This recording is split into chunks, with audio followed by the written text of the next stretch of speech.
Hi Scorpio, this is your horoscope for December 2017. Before I go into the details of December, I just want to remind you that Jupiter, the lucky planet, is in your sign of Scorpio. I've made a separate video on that, you can have a look, but Jupiter went into Scorpio, your sign, on the 10th of October, and it will stay there until November 2018. So you've got a lot of good luck on your side for the duration of 2018 and here in December. So really just be aware of that, and when retrogrades come up and things that are less positive, remember that you've got this ultra super powerful planet which just gives you good luck and good fortune working on your side, which will offset a lot of these things. So the first thing I'm going to mention actually is one of these things. From the 2nd until the 22nd of December, Mercury, the communication planet, goes retrograde. It's in Sagittarius and it's in your second house of money. So expect communication issues, especially when it comes to financial matters. So if you're buying anything or selling anything, signing contracts, make sure everything is accurate, in black and white, the way you want it. But again, with that Jupiter in Scorpio, the retrograde is kind of offset a little bit and it's not going to be as difficult as it usually would have been. On the 3rd of December, we've got the full moon in Gemini, and the energy of this full moon is 11:11, and that's this magical kind of gateway energy. So I've made another separate video on that. Have a look at the energy of that full moon. I go into a lot more detail in that video. But as far as you're concerned, it happens in your 8th house. And the 8th house is the house that you traditionally rule in the astrology. So it's in your home territory, basically. So you're going to be feeling things internally, things that you want to kind of develop and progress with. The full moon on the 3rd is really going to be a powerful opportunity to, first of all, realize what those things are and then to take action on them. And you know, a lot of people say, oh, Mercury retrograde, I can't do anything. Yes, you can do things. It's just make sure that things are correct and as you would expect them to be. On the 11th of December, we've got Saturn, the planet of structure, conjuncting the Sun, so they move together and they blend their energy. The Sun represents your identity, and that conjunction lasts until New Year's Eve, and both of them are in your second house, again, of money. So the Sun in Sagittarius wants to progress, it wants to do something. Saturn in Sagittarius is conflicted. Do I build something here or do I move to New Zealand? Both options are valid. So Saturn stays in each sign of the zodiac for 2.5 years. It's been in Sagittarius for the last 2.5 years, and it goes into Capricorn on the 20th of December, and it stays there until March 2020, so 2 years and 4 months.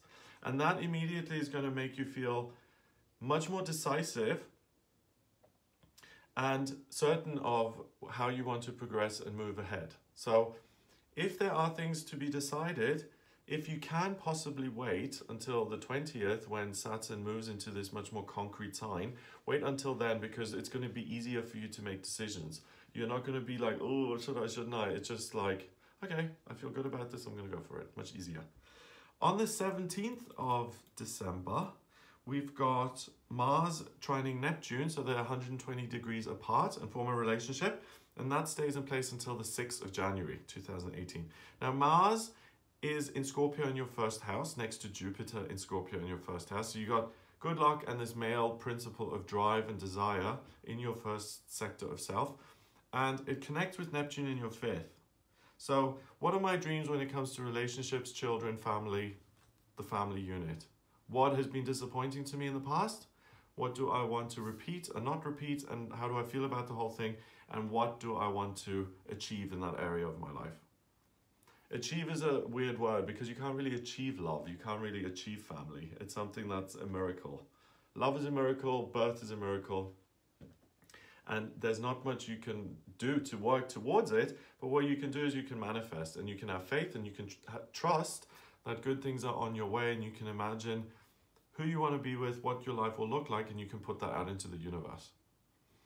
So with Mars and Jupiter, so good luck and drive being in that sector, affecting the manifestation planet, you can really build something in your inner world, in your mind's eye, and that then can be reflected in your actual experience. So the 17th until the 6th of January is a really important time for you to think positively, to manifest. The other option is to feel really hard done by. Because Mars in Scorpio will say, oh, you know, I have to look at my feelings. 2017 was difficult. It's going to be crap next year as well. So you got that option as well, but that's not going to get you anywhere. That's just going to manifest more mundane, boring stuff that you're not happy with. So it's about, you know, really giving yourself a pep talk and saying, do you know what? This is done. I know not everything has been perfect, but I'm really going to adopt this positive attitude, and I'm going to go into the new year thinking that wonderful things will and can happen to me. And if you approach the new year with that kind of energy, it's much more likely that good things will happen. On the 18th until the 31st of December, Saturn starts to conjunct Venus.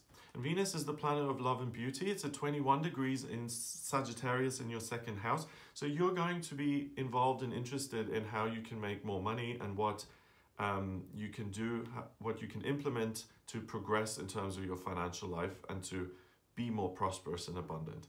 Saturn in Sagittarius immediately makes that uncertain in terms of, should I do this? Is this a good plan? Should I go ahead with it? Or shouldn't I? The 18th and 19th is full of uncertainty. It becomes, again, much easier to make this kind of decision on the 20th when Saturn goes into Capricorn. So again, don't kind of pull your hair out trying to decide. Just wait until the 20th, it becomes much easier. On the 18th as well, we've got the new moon in Sagittarius happening in your second house. So the reason why you will feel like I have to make a decision here is because the new moon pulls lots of energy in, and in Sagittarius, it's about new beginnings and what direction am I going to run off into. So it will ask you to pick something and to pursue it. But you're not going to be certain. So brainstorm on the 18th and 19th, and then on the 20th then settle on something. So have a little bit of a delayed kind of response here, and it's okay to wait a day or two before you commit to something. So if you feel the pressure during the new moon to really kind of make some go of some new project or venture, and give yourself a couple of days to think about it at least. On the 20th, finally Saturn does go into Capricorn. Now I tried to make a video on this several times, and several times things just went wrong and I just couldn't make the video. I've tried for a week. And it's interesting because the energy of Saturn in Capricorn is all about working to create structure, which is what I was trying to do by making a video. Working to give you structured information about Saturn in Capricorn, what it means. But what happens is Saturn and Capricorn aren't the same thing. So Saturn is the planet and it's about structures. Capricorn is the mountain goat. It's a sign of the zodiac, and it's ambitious and it works hard and it wants to get places in the world. When they combine, Saturn rules Capricorn, so it's very happy in that sign, but it says, if I want something in my life, I have to do it myself. So all the responsibility and all the work falls on you. So it's massively empowering in terms of getting something done, and it's in your third house of communication. So your ideas, the way you think and the way you actually implement that into the real world is going to become much more effective. But also it isolates you a little bit because it says, well, if it's no good, then you have to work harder to make it happen.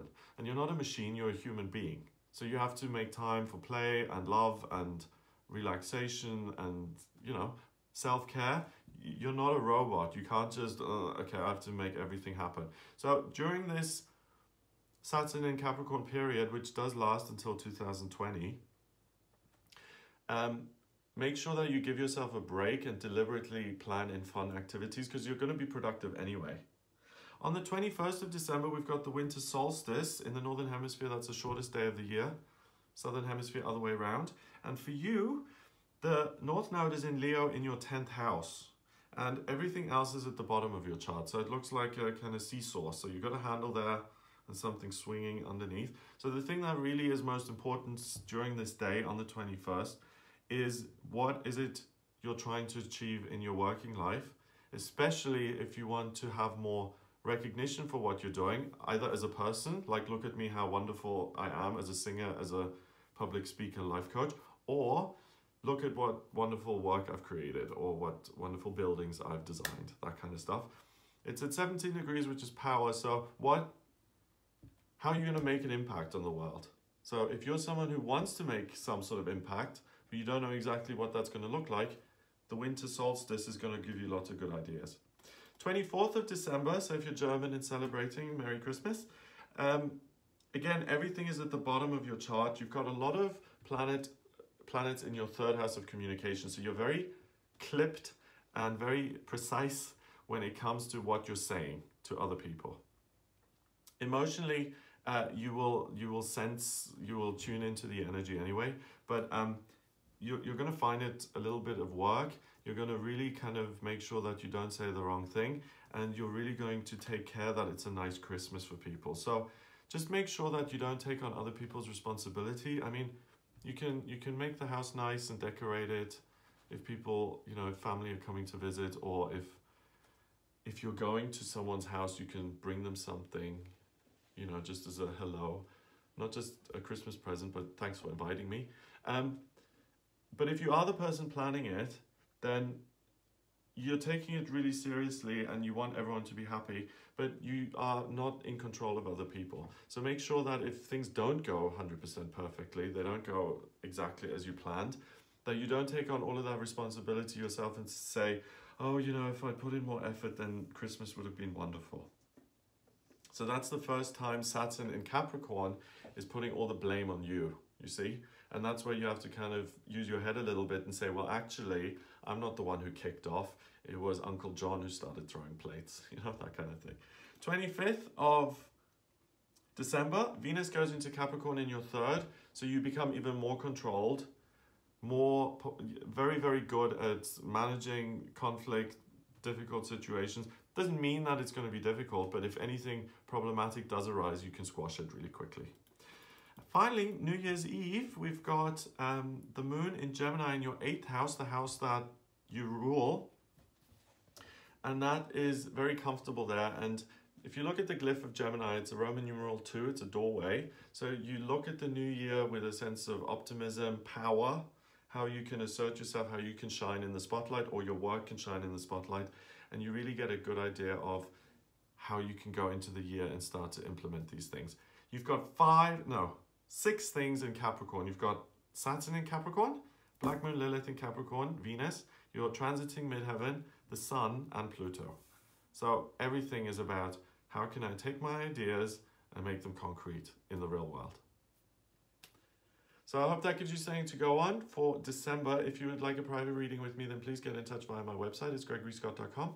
Click on the readings tab to order your reading. Please remember to subscribe, and I'll speak to you next month.